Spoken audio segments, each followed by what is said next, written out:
So I hope it's visible to you.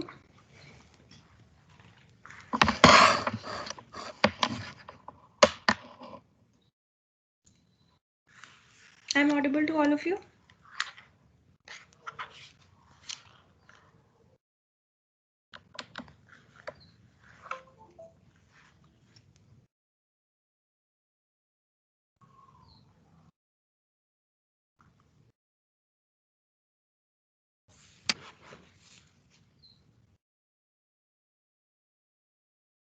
Yes, no, any response?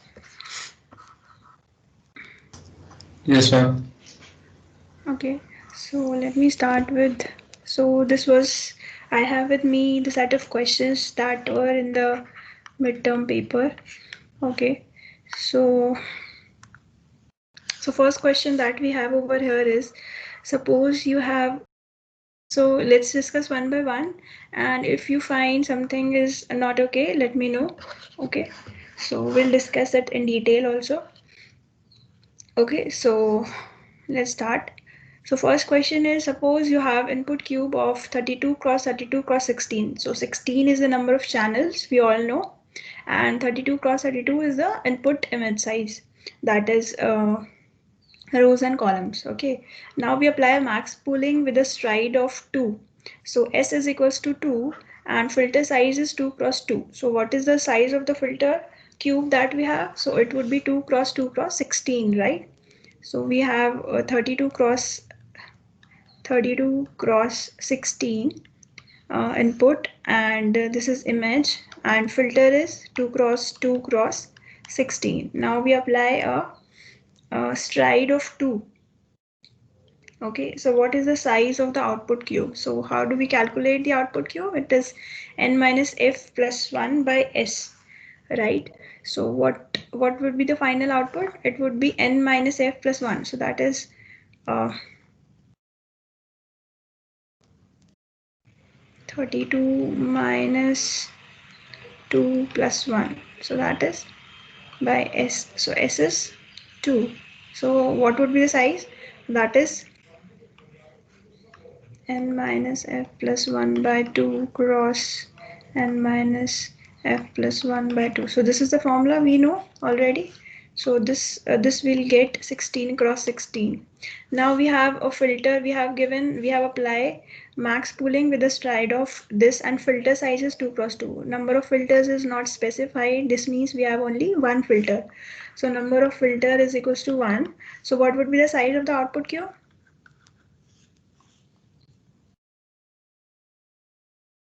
Anyone? 16 cross 16 cross, what would be the value over here?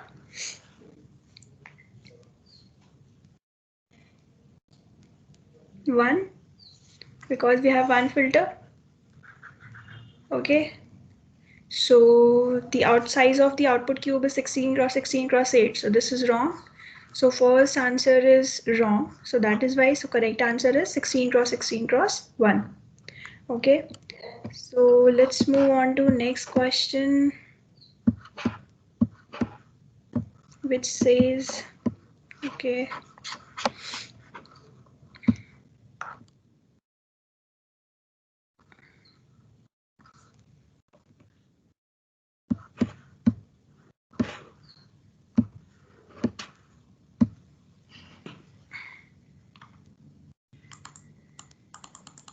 so next question says, in a batch gradient descent, we have M training examples. Okay, and batch size is equals to, so in batch gradient descent, we have two types of gradient descent. First is batch and second is stochastic. So in stochastic, we have one training example, we update weights, we run our model, and then we update weights for each and every single training example. We, after running the model for single training example, we update the weights in stochastic gradient descent. While in batch gradient descent, we do it for all the training example. Whole data set is taken as input for the network, right? So this is so size is equals to m. So correct answer is equals to m. Third question we have is, suppose we have a 3-layer neural network. So first hidden layer has 4 neurons. and second hidden layer has 5 neurons. So I have to draw this architecture. I'll draw it in a notepad. Okay, so it says we have a 3-layer neural network. First hidden layer has 4 neurons, second has 5 neurons. So 3-layer means we have total 4 layers, and first layer is the input layer, rest 3 are the hidden and output layers. Okay, and then we have first layer which is having 4 neurons, second layer is having 5 neurons, output layer is having 2 neurons. Now we want to calculate the input dimensions. Input dimensions, we have given a number of training examples are given 5 and features are given 3. Let's note it down. Okay, so we have we have a 3-layer neural network. So in first layer we have 4 neurons, in second layer we have 5 neurons, and output layer we have 2 neurons. So this is 3-layer. Now we have input layer also. So in input layer we have how many features? We have 5 training examples, and we have 3 features. So over here, so 3 inputs, 3 features means 3 input, 3 number of neurons in the input layer. Now what do we want to calculate? We want to calculate the input size and we want to calculate the output size. So output here we would be having wx plus b, and here input we have x. So we want to calculate the size of x. So what is the size of x? Anyone?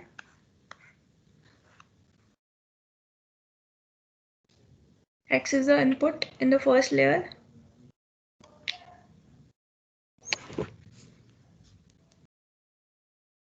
Three.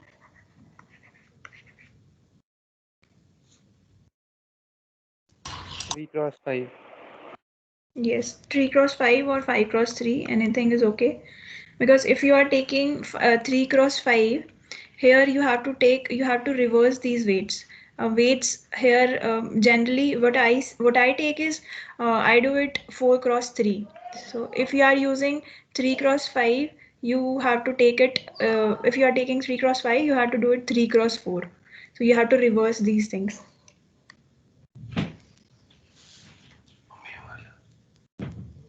Okay, so depends upon what input do you take. So if you are taking 5 comma 3, you have to take over here 4 cross 3 cross. This multiplication over depends upon the 5 cross 3 you take or 3 cross 5 you take. So depends upon. So these calculations depend upon like this. Okay, some people take it this way, and some people take it in a transport form. So like this. Cross 3 Yes. के लिए 3 cross 4 नहीं होगा? 3 cross 5 cross 3 के लिए 3 cross 4 होगा ना? 3 cross 4 होगा. 5,3 अगर हम यहाँ पे इनपुट देंगे तो इट वुड बी, पर चेक कर लेते हैं. मैट्रिक्स मल्टीप्लिकेशन की बात कर रहे हो? हाँ, मेट्रिक wx प्लस b की बात कर रही हूँ. तो x अगर 3 क्रॉस 5 है तो वेट्स आपको 4,3 लेने पड़ेंगे, और अगर आप 5,3 ले रहे हो तो फिर आपको उल्टा मतलब ऑपोजिट उसमें मल्टीप्लाई करना पड़ेगा. तो you have to take it 3,4.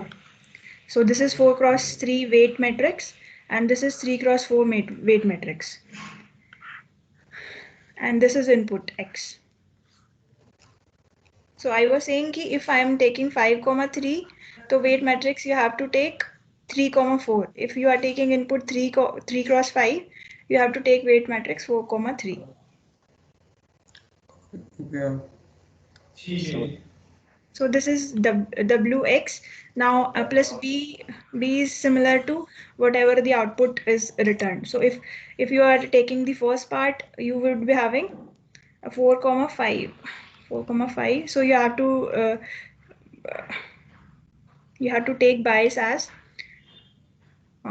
you have 4 neurons, so it should be 4 cross 5. And similarly over here, if you are taking this one, so bias should be 5 cross 4. So you have to reverse whenever depends upon what is the dimension you take as input. Is it clear or not clear? Should I explain this again? Got the point now, but Okay. Okay. So now we have to find out. So my question says that input is so we have to calculate A, B, and C. So A is the dimensions of input, which can be 5 cross 3 or 3 cross 5. So my answer can be A, B, C. Then dimensions for output. So for output, we have to see what are the dimensions for over here. So over here, weight matrix can be 1, 2, 3, 4, 5. So it can be either 5 cross 2 or 2 cross 5. This is weight matrix, okay, and x is, sorry, this is right. What is the x that is coming from the previous layer? So that is either 5 cross 1, 5 cross 1 or 1 cross 5, right? So this is my weight matrix. This is x plus b. So biases is 2 comma 1 or 1 comma 2 because we have two neurons. So bias for each and every neuron. So we have either 2 comma 1 or 1 comma 2.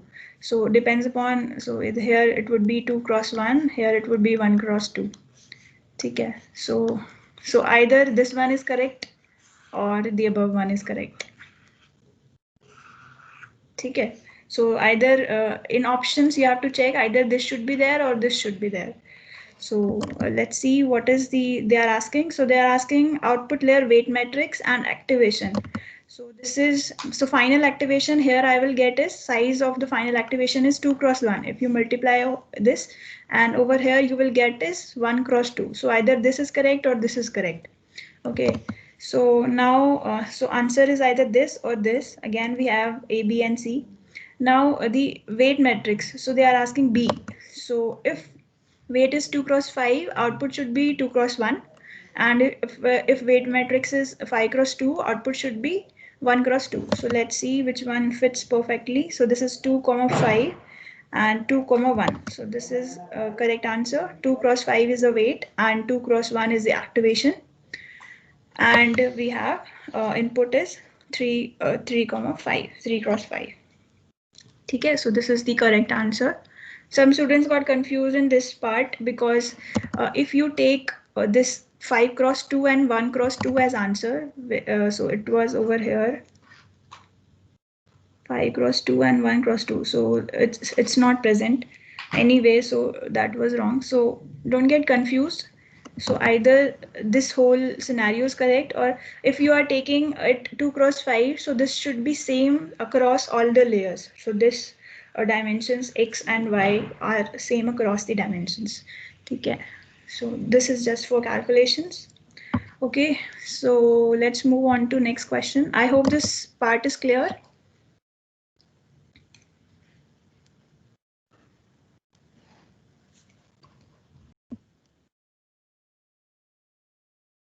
Assuming it's Yes. clear. Yes, ma'am. Okay, good. So next question is, we have a blood test. So this question is depends upon the part that we have covered, in which we had precision, recall, true positive, false positive. So the question says that a blood test T was performed on a group of patients. T had been evaluated on a different population of 1100. So population size it says is 1100. Total number of samples that I have are 1100. Then it says that out of which 100 were known to be suffering from cancer and 1000 were healthy. So actually, which were having cancer, so these were positive cases, these were 100, and which were not having cancer was 1000. Okay, so this was actually positive and actually negative were this much out of total 1100. Now it says it's given, some information is given. Patient who had positive class but predicted positive. Now we have to draw the confusion matrix that we do. So we have actual and we have predicted. So I had built some model, okay, and my model says it has positive, negative, positive, negative. 4 classes we have. Sorry, this is negative. Where is eraser? This is negative. Where? So this positive, negative, and negative. So my model, what my model is doing is, so those who had cancer, it predicted cancer were 40. So actually they were having cancer and predicted cancer were 40. Actually they had cancer but predicted no cancer were 60. So wrongly predicted were 60. So this was 60. Actually they but wrongly predicted. Then we had patients who do not had cancer. So this was but predicted cancer. So they were not having cancer, but they were predicted cancer by my model. So it says 55. So this 55 represents those numbers where it was not having cancer, but it was predicted cancer by my model. So my model wrongly predicted that these patients were having cancer. Okay, and then last one is patients who do not had cancer but predicted no cancer. So correctly predicted were 945. They were actually not having cancer and they were predicted that they are not having cancer. So it is correct. So accuracy is always true positive plus true false negatives. Sorry, accuracy is always, so which were actually positive and predicted positive, and which were actually negative and predicted negative. So this one and this one. So this is 40 plus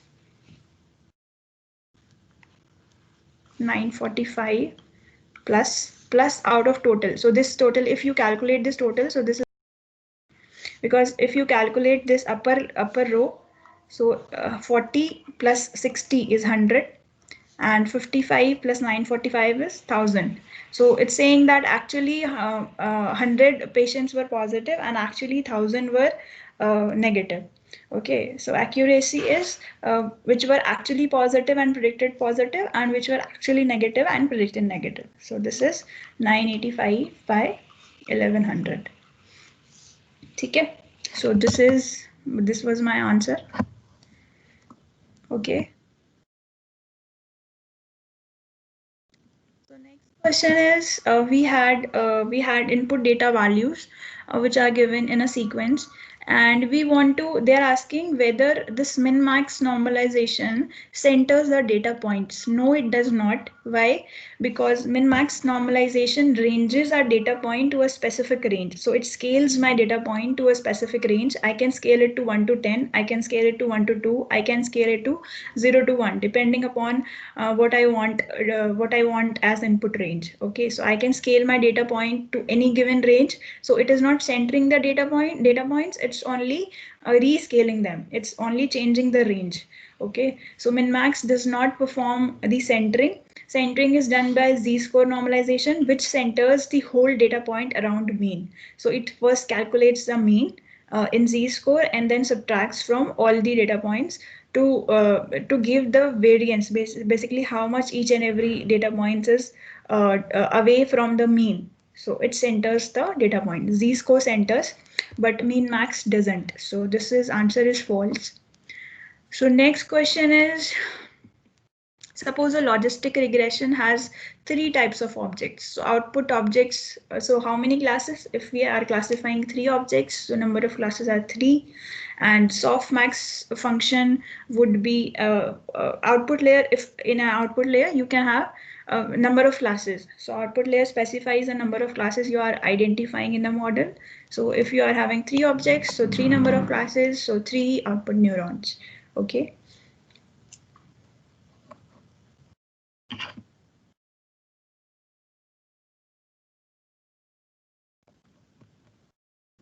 Next. Suppose I'm applying one by one convolution filter and an image. So simply, if you are applying, so would the output image size would reduce? It would not. Why? Because if I'm applying a filter of 1 cross 1, so this was, let's say, 4 cross 4, and I'm applying filter of 1 cross 1. So this will give me, so this is n is equals to 4, f is equals to 1, and output image is n minus f plus 1. So that is 4 minus 1 plus 1, so that is 1, that is 4. So output would be same as input. So this is, so first value is calculated, it will come over here and so on. Okay, so if a filter size of 1 cross 1 is applied, so output does not reduces. So it would reduce, so no faults. The next question is, which of the following is not an hyperparameter? We all know that we have only weights and biases which are learned by the model. So those parameters which are learned by the model, which defines my model. So these are all parameters, and hyperparameters are the values which controls the parameter, which basically my parameters are parameter values which affects my parameter values. So that is hyperparameter. So we know that for defining my model, I only need weights and biases. So that is parameter. Rest all are hyperparameters. Okay, so this is another question. You have to answer this question because we have done these type of questions in class so many times. Okay, so let's have a look. So a model inputs 300 cross 300 RGB image, okay, and the first hidden layer has 100 neurons, where each neuron in the hidden layer is fully connected to the input. Calculate the number of hidden layers that number of parameters in the hidden layer that we have, including the bias. So we have to calculate the number of parameters. So we are learning this model instead of CNN. We are using simple neural network to learn this model consisting of images. Okay, we have implemented this in lab also. In programming lab, we have fitted a simple neural network model with the images. We have done this. So you will tell me what is the answer, how this is calculated, how this answer is calculated. So we have 300 cross 300 input image input, and 100 is the number of neurons in the middle layer. Okay, and image is RGB. So how many number of input neurons it would be having? This is a simple fully connected network.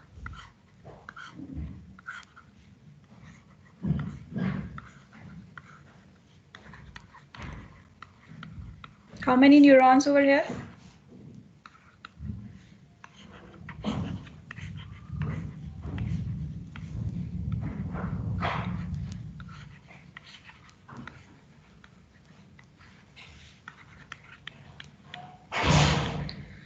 Yes. How many neurons in the input?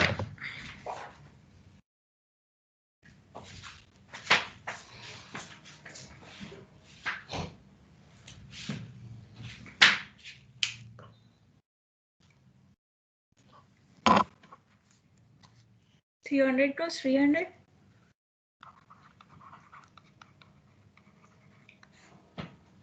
Is it? Into 3 RGB. Right, into 3. So that is 2700. So total number of input neurons are 2700. Now in hidden layer we have 100 neurons. This is given. Sorry. 2 more zeros. Sorry. Yes, 2 more zeros. Correct. So this is number of input neurons we have, and in middle layer we have 100 neurons. So what is the size of weight matrix over here?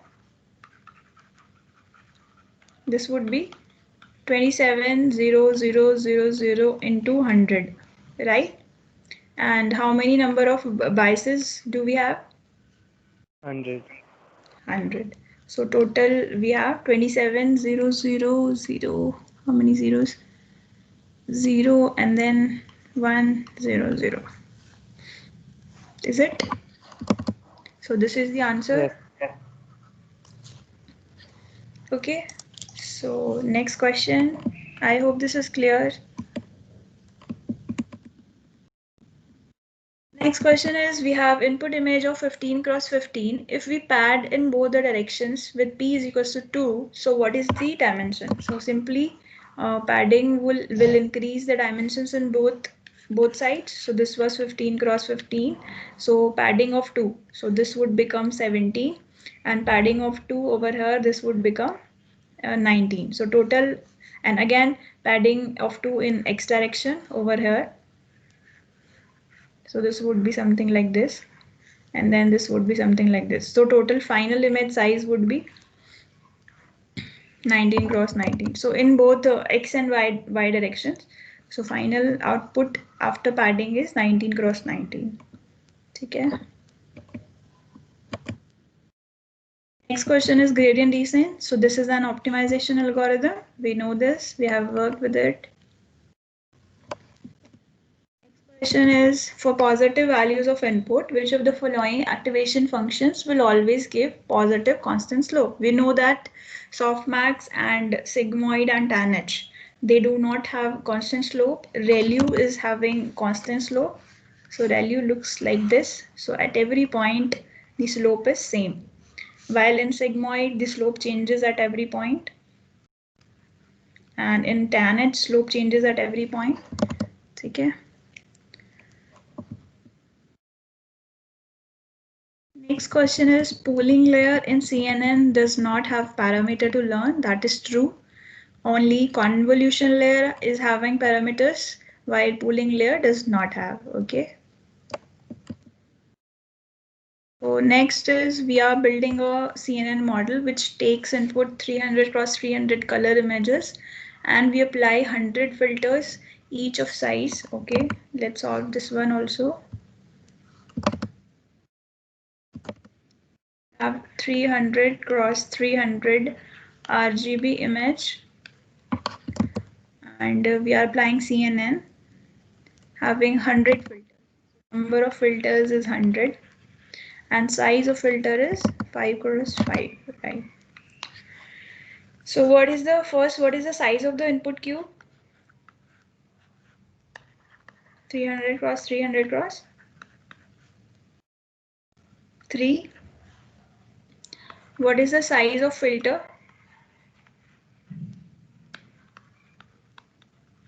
5 cross 5 cross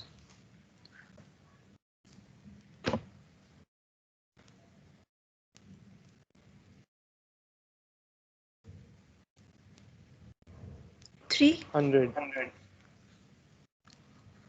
It would be 3 because number of channels in image and filter is same, and we have 100 filters of same size. So second filter is also 5 cross 5 cross 3, so up to 100. So 100th filter is also 5 cross 5 cross 3. Okay, so number of channels is by default same in the filter as in the image. So if it will never specify this, but it's always as the number of channel is always same, equal to the number of channels in the image. So size of filter is 5 cross 5 cross 3, and number of filters is 100. Okay, so first filter, filter 1, filter 2, up to 100. Okay, so final size of the output cube would be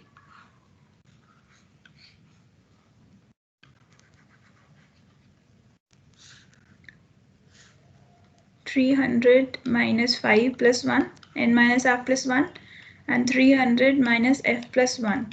So this is 295 cross 295. And what is the number of channels in this image? 100. So number of channels is always equal to number of filters in the final calculation. Why? Because in the first calculation, if you put a filter, this filter over here, you will get a single image. Similarly, if you put second filter, you will get another image, and so on. You will get 100 images, each having one channel. So total number of channels would be 100. Okay? Now, what do we have to calculate? We have to calculate number of parameters. So how many parameters are this? So number of parameters are number of weights in the hidden layer. So how many weights are there? Total number of weights?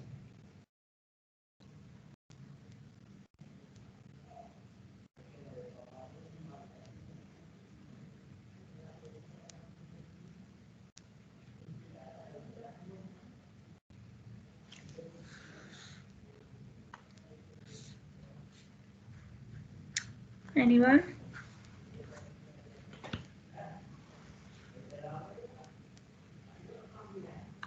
For first filter, we have 5 cross 5 cross 3 weights. For second filter, we again have 5 cross 5 cross 3. For up to 100th, so 100th filter is also having 5 cross 5 cross 3. So total number of weights are 5 cross 5 cross 3 cross 100. Okay, so that is 7500. And we also have biases. So how many biases do this model have?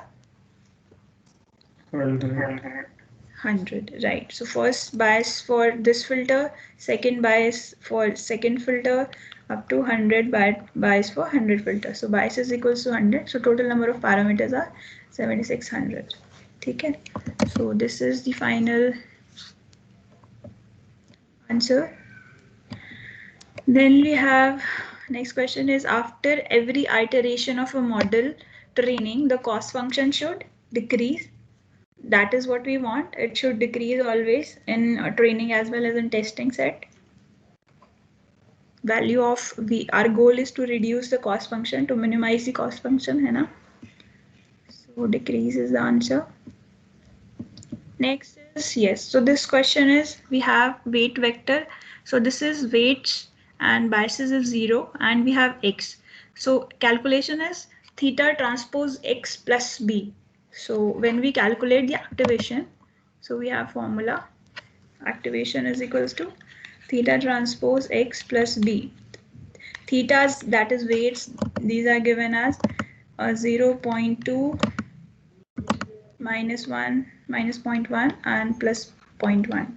So this is my first vector, and x is given to me, b is given 0, x is given as 0.2, 0.4 and 0.2.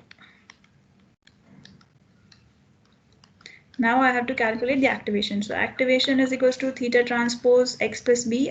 I'll put this in this equation. So I'll get 0.2 minus 0.1, 0.1, then x is 0.2, 0.4 and 0.2. Okay, so theta transpose x plus 0. So total, if you calculate it, you'll get 0.04 minus 0.04. Simple matrix multiplication, 3 cross 1 matrix and 1 cross 3 matrix.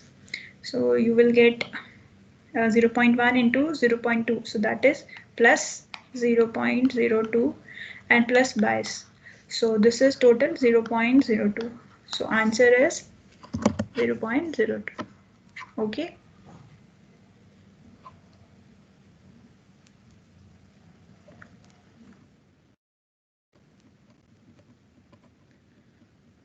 Okay, so next question is, suppose you are training a neural network.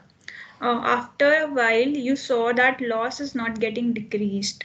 So as we keep on increasing the number of iterations, so what could be the reason for this? So what exactly that we want? We want our loss or cost, whatever it loss or cost, it should always go like this after every iteration, right? We want to go it like this. What happens? So question is saying, what will happen if after some time loss is stuck at some point, it's not decreasing? So what will happen is, so this will happen in such a case where we have stuck with a local minima instead of, so my global minima was this, global minima was somewhere, let's say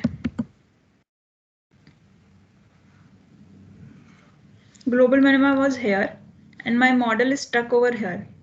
So after a number of iterations, my model is stuck at some local minima. So in that case, my loss will not decrease. So loss is constant if you see this y-axis after number of iterations.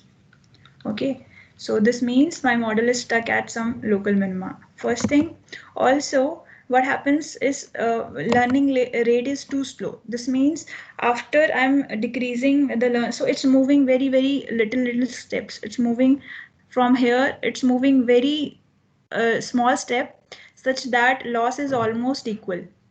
So this can also happen. So in that case, that is learning rate is so small that my loss is not getting decreased. So that can also happen. So in that case, in that case my model will not converge, or my model will loss will not decrease. Okay, so both of the scenarios are correct. Model is stuck at local minima and learning rate is too slow. Both are the reasons are correct. Next is contour plot. We all know how contour plot is built. So in a contour plot, so this each and every ring in the contour plot represent the cost at a theta naught and theta 1, at a fixed theta naught and fixed theta 1. So theta naught and theta 1 will change, but cost will remain same. So for all the values of theta, so this is 3 dimension if you assume. So these thetas will change at this point, at this somewhere here. So theta naught and theta 1 will change, but the cost is same for all the values in the contour ring. Okay, so contour plot represent the cost with respect to parameters, that is theta naught and theta 1 and so on. Okay. So next question is model with mini batch size of 1. So it has, first of all, this question is incomplete because it should specify two things. First is number of size of the data that it has. And so let's see what is the scenario. So I have searched for so many things because uh, some somewhere on the internet some people are saying it will go slow, somewhere they are saying it will go faster. But what happens is, suppose the first thing is size of the data set, size of the data. Okay, and second thing is the architecture that you are running your model architecture. So let's understand the basics first. So in a batch gradient descent, we have the whole data set as input and x1 up to, let's say, x 10,000.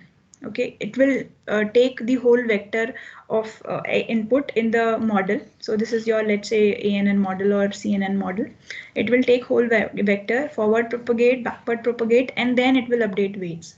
Okay, in a stochastic gradient descent, what happens is, if you have a vector, so it will take first vector, give as input to ANN or whatever the model, then forward propagate, backward propagate, update the weights, then it will move for ANN. Again, model will train, forward propagate, backward propagate, model will update the weights, then move to x3, and so on. So this is the process up till x 10,000. So now what happens is, if you have a small data set, so in a small data set, generally in a small data set, this vector is very small. So if this vector is small, in that case, this batch gradient descent would be okay. So it works faster because it's not doing much calculations. It's only having a small matrix as input, and it's updating it once, and no need to do further calculations. While in case of, if you have huge data set, because in deep learning we are always talking about huge data sets. So in case of huge data sets, so general scenarios, you would be having a huge data set. So in huge data sets, what happens is this batch gradient descent work slow. Batch gradient descent is slow, while stochastic gradient descent is fast. Why? Because we have a huge matrix. So if you are multiplying suppose one matrix which is having 1 lakh records into multiplying by with some 100 parameters, and then you are doing calculations. So this batch gradient descent is extremely slow in that case. So in that case, stochastic works faster because it updates for first neuron, first training example, then second, then up to 1 lakh. So this process is faster. So stochastic works very fast if you have a huge data set. Okay, so stochastic converges faster. So this is faster if you have a huge data set. If you have a very small data set, which is not the scenario in deep learning, generally you always have a huge data set. So that is why SGD is faster. Okay, second thing is architecture. Suppose you have a GPU based architecture which can do parallel computations at once. Okay, so in that case, in GPU based architectures, or nowadays we have tensor processing units also. So in that case, this batch gradient descent is faster. If we have parallel processing architectures with us, so this matrix is only multiplied once, and if we have even a large number of records, it can perform fine. But general scenarios is stochastic will work even faster than batch. Okay, so answer for this is quite vague, but when researchers run these models generally, so stochastic performs better. So in that case, so answer is so mini batch size over in batches, mini batch size is size of the data set complete, size of the data set whole, and m here is 1. So stochastic is faster in general scenarios, but batch is faster if you have very small data set and you have very high processing units with you, which generally, so in general scenarios we don't assume that. So answer is stochastic gradient descent is faster.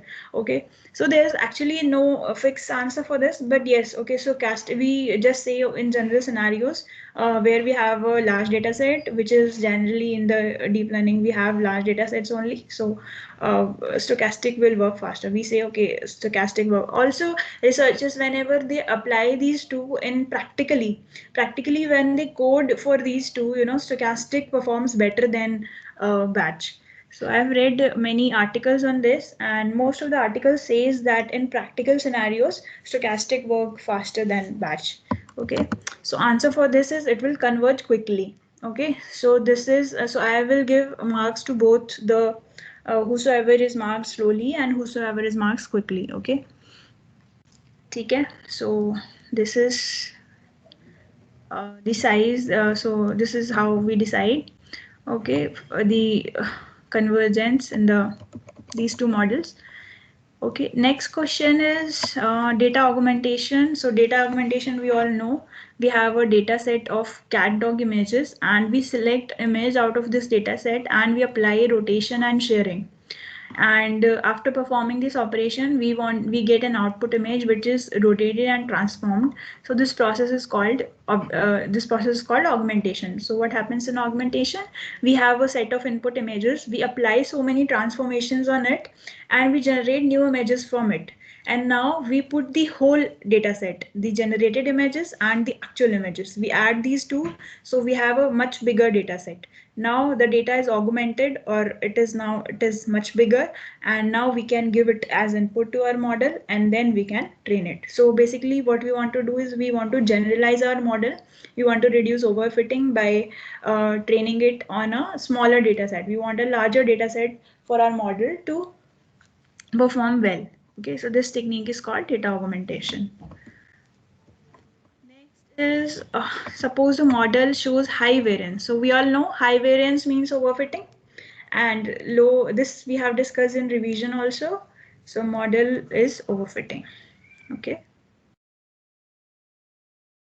So now who will tell that what are these square brackets and curly braces denotes? हम वो तो last class में किया था। ये discuss हो चुका है ना रिविजन में? Yes, ma'am. Okay, so everybody knows the answer for this. Also, अभी हमारे पास एक और new angular brackets है. So what is this? What does this denotes?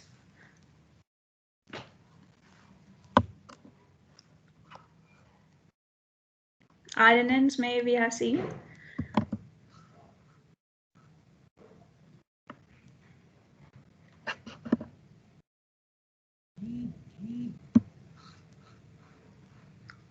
Number of, it is the term. So out of a sentence, if we are giving the whole sentence as input. So it is the ith term that we are a word or term or character that we are giving as input to the whole RNN. Okay. So last question is regularization. So it reduces or decreases overfitting. That was it.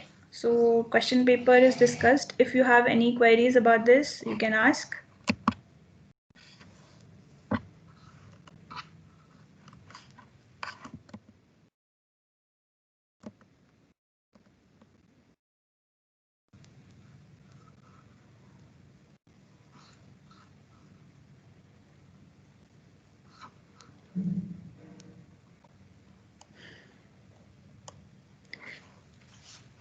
Everybody is getting good marks in the deep learning, so don't worry about the average score.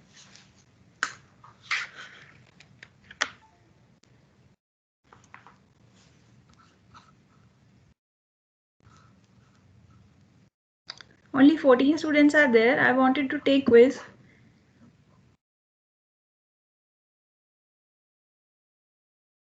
Because Tuesdays are for quiz, है ना? Chalo, let's. If you want to give quiz, you people can,